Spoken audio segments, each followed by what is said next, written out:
Bonjour à toutes et à tous dans cette nouvelle vidéo dans laquelle je vais vous présenter le programme de la préparation à l'examen théorique de télépilote professionnel de drone. Alors, pour faire un bref historique, l'examen théorique de télépilote professionnel, le certificat d'aptitude théorique aussi, il est appelé, est obligatoire depuis juillet 2018.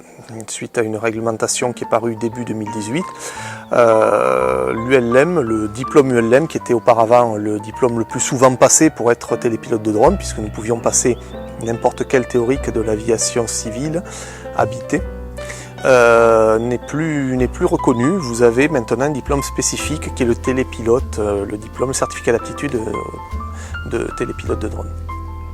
Donc ce diplôme se passe à la DGAC auprès de l'aviation civile, c'est un diplôme officiel et il peut se préparer, attention, ce n'est pas une obligation légale contrairement à la formation pratique, il peut se préparer dans un centre de formation ou il peut se préparer chez vous, vous faites ce que vous voulez, vous pouvez vous présenter en candidat libre, bien entendu. Notre centre propose une préparation à cet examen qui se déroule sur 5 jours. C'est une durée qui est juste, on a un rythme de travail assez soutenu. On a essayé de condenser ça en 7 jours pour ne pas, 5 jours, excusez-moi, pour ne pas bloquer les gens trop longtemps. Et ensuite, moyennant quelques révisions, on recommande de réviser quand même quelques jours supplémentaires avec un outil en ligne dont nous vous donnons les accès, vous pouvez aller passer l'examen. Les chiffres sont clairs aujourd'hui, les personnes issues de notre centre qui vont passer l'examen l'ont obtenu pour 97% d'entre elles au premier examen, à la première présentation, et en deuxième présentation 100% de réussite. Voilà. Donc on a un très fort taux de réussite. C'est un examen qui est composé de 60 questions sous forme de questionnaire à choix multiples. Vous avez 1h30 pour répondre. Et il se déroule sur plusieurs villes françaises, généralement 1 à 2 fois par mois. Voilà. Le programme de cet examen. Le programme de cet examen, le contenu des connaissances à acquérir est défini par des textes. C'est bien précis. Globalement, il est défini sur une dizaine de blocs de compétences. Et ce sont ces 10 blocs que je vais vous détailler aujourd'hui, un petit peu pour vous expliquer ce à quoi vous attendre si vous venez nous rejoindre pour préparer cet examen. Alors le premier bloc, le premier et le second sont des blocs où on va parler de réglementation. C'est des blocs importants, ça représente à peu près un tiers du volume global, il ne faut pas s'affoler, il ne faut pas s'inquiéter, c'est pas indigeste, hein. Ça représente les 2 premiers jours de la préparation. Et à l'examen, il est vrai que sur 60 questions, c'est quelque chose qui va toujours représenter facilement 10 à 15 questions, directement ou indirectement. Donc ce bloc est vraiment très important. Alors le premier bloc, c'est le droit aérien, le droit de l'aviation civile, les règles de l'air, un petit peu le code de la route aérien. Et on va aborder tout ce qui est service du contrôle aérien. Quelles sont les zones contrôlées, qui sont les contrôleurs, ces fameux aiguilleurs du ciel, qu'on en a plutôt coutume d'appeler comme ça lorsqu'on parle d'eux aux infos. Et on va voir un petit peu tout ça. Et ce droit, en fait, c'est un droit international. On verra qu'il n'est pas strictement français. C'est un droit qui s'applique partout dans le monde, avec des toutes petites variantes, bien sûr. Mais c'est un droit international, donc nous verrons où sont ses sources. Ensuite, on a un droit national, c'est la deuxième partie du bloc réglementation. Ce droit national, il est bien sûr purement franco-français pour l'instant. Il réglemente les drones, leur insertion dans les espaces, les qualifications des télépilotes, la fabrication des machines, enfin les équipements qu'elles doivent porter. Ce droit, pour le moment, spécifique aux drones, il est purement français, comme le droit des ULM, tiens par exemple. Vous avez peut-être entendu parler, comme beaucoup de gens, d'un droit européen qui est en train d'arriver. Il vient effectivement pour remplacer cette partie du droit français, de manière à donner un espace, un ciel européen unique à tous les pilotes de drones. On en reparlera. J'en ferai une vidéo spécifique à ça, dans quelques jours. Pour l'instant, on reste au droit français, et je pense pour un bon moment. Vous comprendrez mieux dans ma vidéo à venir, je développerai le problème. Le droit européen est très éloigné de notre droit français, tellement éloigné qu'on est très embêté pour l'appliquer en France. Voilà.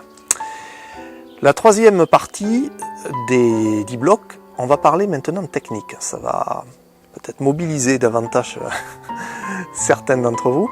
Alors la technique, on va aborder de l'électricité, parce qu'il y a des notions de sécurité. C'est un peu le fil rouge de la formation, toujours la sécurité, et d'aller voir ce qui peut mal se passer pour le prévenir.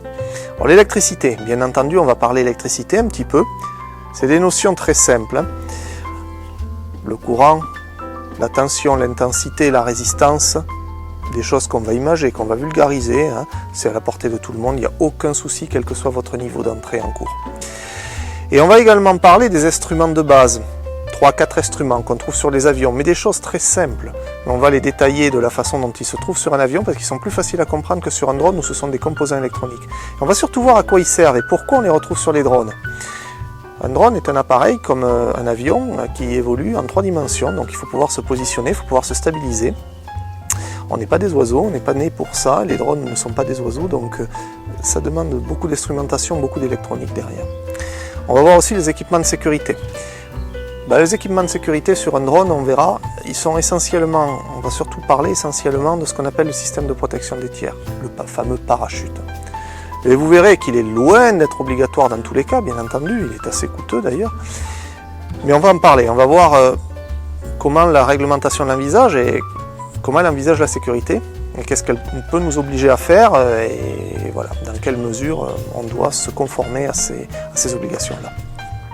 Quatrième partie, on va parler des performances humaines.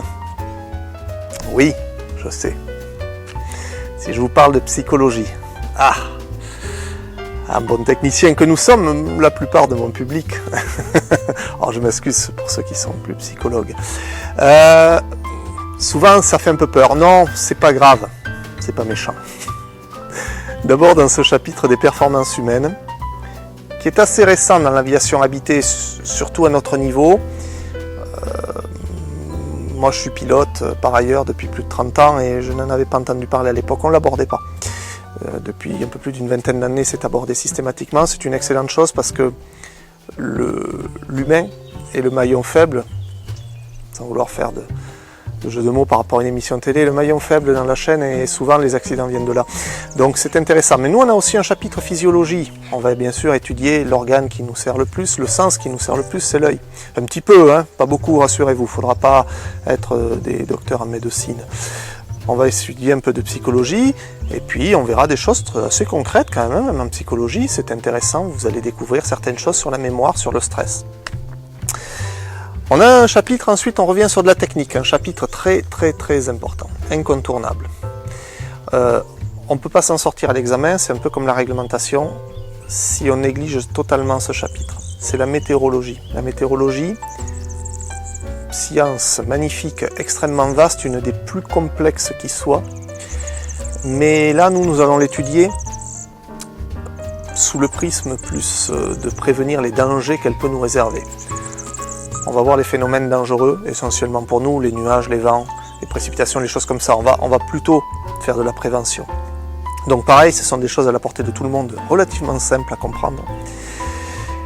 Et on va surtout voir les messages codés en aviation, les fameux TAF et METAR. Peut-être en avez-vous entendu parler.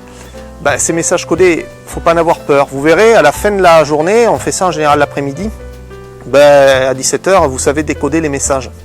Et vous savez aller décoder ce qui va nous intéresser dedans pour l'examen. Parce que ce n'est pas la totalité du message qui nous intéresse. Le décoder est d'ailleurs beaucoup plus simple que de le coder. Donc vous verrez, c'est quelque chose, vous progressez assez vite. Et vous allez voir que ces messages codés, fondamentalement, ils ne sont pas si cabalistiques que ça. Il y a plein d'astuces de déterminants pour les décoder. On va voir bien entendu les phénomènes météo dangereux, c'est ce qu'on va rechercher en premier dans ces messages codés. Ensuite, on verra un autre chapitre, qui est le chapitre 7, c'est la navigation. On va l'aborder sous l'aspect plutôt des coordonnées géographiques sur notre Terre, une latitude, une longitude. On va aussi l'aborder sous l'aspect géomagnétique. Nous avons une Terre qui a un pôle nord, un pôle sud. On sait que le pôle nord attire l'aiguille des boussoles, c'est qu'il est magnétique, donc il y a un nord magnétique, il y a un nord géographique aussi, on va comprendre la différence entre les deux. Et puis nous allons voir tout ce qui tourne autour, en matière de route, de cap, ainsi de suite. C'est très limpide aussi, il n'y a pas de souci là-dedans, c'est très simple. C'est de la géométrie de base. On va voir aussi les cartes aéronautiques, très important pour l'examen. Il y a de fortes chances qu'on vous présente un extrait de carte, comme on découperait une carte Michelin routière, qu'on vous dise tiens, c'est quoi ce point? Ou c'est quoi ce trait? C'est une route, c'est un chemin de fer? C'est un point remarquable, c'est quoi? Et c'est une surcharge aéronautique qu'il y a sur cette carte, donc ce sont souvent des éléments aéronautiques qu'il faudra détailler, qu'il faudra comprendre et trouver la bonne réponse. C'est toujours très simple quand on sait qu'on a appris au moins une fois, et vous verrez, c'est pareil, c'est comme les codes météo, il y a toujours une astuce, il y a toujours un déterminant, c'est jamais quelque chose de purement hermétique, purement kabbalistique. On verra ensuite le chapitre 8, la radioélectricité. Alors la radioélectricité, très rapidement nous verrons ce qu'est une onde radio, l'électromagnétisme. La radioélectricité, on va l'aborder surtout sous le prisme du GPS, nous. Parce que, bon, on va bien entendu parler de radioélectricité pour nos radiocommandes. On va piloter le drone via une liaison radio. Mais fondamentalement, vous verrez, il n'y a pas grand-chose à dire là-dessus. Par contre, il y a beaucoup de choses à dire sur le GPS, parce que le moindre drone professionnel digne de ce nom, dans l'essentiel de ses missions, pas toutes, mais l'essentiel, il va utiliser son GPS ou ses GPS. Et vous allez voir, c'est un outil absolument indispensable. C'est un élément du drone qui est indispensable à bord. Sans GPS, on ne va pas loin, on ne fait pas grand-chose. Bon, ben on va étudier ce GPS et on va essayer de comprendre comment il fonctionne. Et on va surtout, toujours le même fil rouge, on va essayer de voir, de comprendre les erreurs, les problèmes, tous les éléments qui peuvent venir le perturber, qui peuvent venir créer une panne, ou de manière plus sournoise peut-être, vous faire penser qu'il fonctionne bien, mais vous afficher des données fantaisistes. Voilà, on va surtout étudier cela. Enfin, en chapitre 9 pour l'avant-dernier, on va voir ce qu'on appelle la mécanique du vol. Alors, je l'appelle mécanique du vol. N'imaginez pas de la mécanique, comme dans un moteur, mais le vrai intitulé dans l'arrêté, c'est les principes aérodynamiques subsoniques. Alors ça fait un peu plus peur. C'est de la mécanique du vol. C'est quoi la mécanique du vol? C'est de savoir comment fonctionnent les grands principes aérodynamiques autour d'une aile ou d'une pale, puisque nous avons essentiellement des appareils à voilure tournante, avec des pales comme un hélicoptère. L'aérodynamique, c'est l'action du vent sur cette surface portante, et nous allons comprendre tous les phénomènes qui en découlent, la portance, la traînée, etc. Voilà, c'est ça la mécanique du vol, c'est de comprendre comment et pourquoi une aile ou une hélice peuvent s'envoler, peuvent s'élever en l'air, jusqu'à où, jusqu'à quel point, et quels sont les angles caractéristiques, ainsi de suite. Voilà. Alors, principe aérodynamique subsonique, un bien grand mot, subsonique parce qu'on étudie l'aérodynamique dans un domaine qui va de 0 à la vitesse du son, car au-delà de la vitesse du son, il y a même un domaine entre les deux qu'on appelle transsonique. En supersonique, les phénomènes aérodynamiques ne sont plus du tout les mêmes. Les équations mathématiques qui les définissent ne sont plus les mêmes. Il y a une importance, un changement, une modification importante. Donc ça, vous vous doutez que nous ne nous en occuperons pas. Je vous fais une confidence, il y a assez peu de drones supersoniques.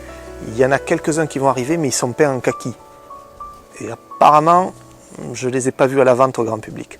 Donc, vous risquez rien. On va rester subsonique. Et en 10, la dernière partie. Alors, celle-ci, elle est tellement simple qu'en général, et ne vous étonnez pas, on ne va pas l'étudier en cours. On va l'aborder 5 minutes. Bon, après, si vous avez besoin de plus de précision, je suis toujours là. Mais cette partie-là, c'est les communications, c'est l'alphabet aéronautique international. Alpha, Bravo, Charlie, Delta, Echo, Fox, Golf, Hotel, etc. Chaque lettre a un nom associé comme ça. Il vous faudra le connaître. Il vous faut bien le connaître, pas forcément par cœur, mais reconnaître la lettre et sans hésitation donner le mot correspondant, parce que par-ci, par-là, à l'examen, pas directement lié à l'alphabet, mais vous aurez une lettre à reconnaître comme ça, à l'occasion d'une autre question qui dans un autre domaine. Voilà. Faites attention, c'est des points pris facilement, c'est dommage de buter là-dessus. Donc ça, c'est un chapitre que vous allez étudier chez vous, en 2 heures. Voilà. Nous avons fait le tour. Normalement, là, nous sommes au vendredi après-midi. On a terminé. Si on est allé assez vite, des fois on finit en début d'après-midi, ce qui nous laisse du temps pour la discussion. Parfois on finit un peu plus tard. Tout ça pour vous dire une dernière chose, c'est que du lundi au vendredi, nous sommes en cours, nous sommes en salle. Nous sommes généralement de 4 à 8 personnes et nous débattons Nous débattons constamment. Vous avez une question, il ne faut pas hésiter à me poser la question. Vous verrez, c'est un cours qui est très interactif. Je veux essayer de vous rassurer là-dessus, quel que soit votre niveau.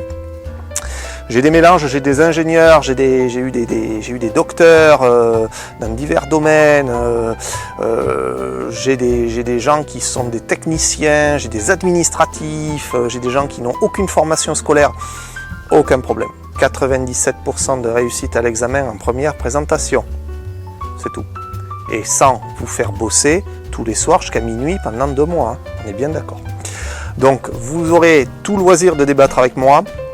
Je compte pas mes heures, vous verrez. Nous sommes toujours dans le centre le soir.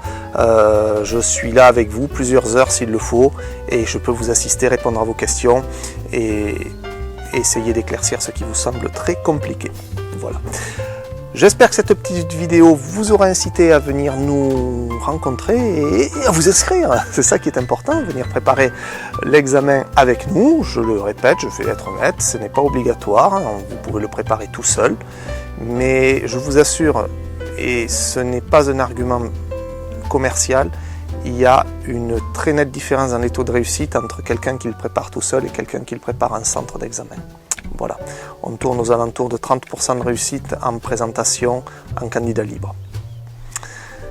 Je vous dis à toutes et à tous, je vous souhaite une bonne fin de journée et je vous dis à très bientôt pour une autre vidéo. Merci, au revoir.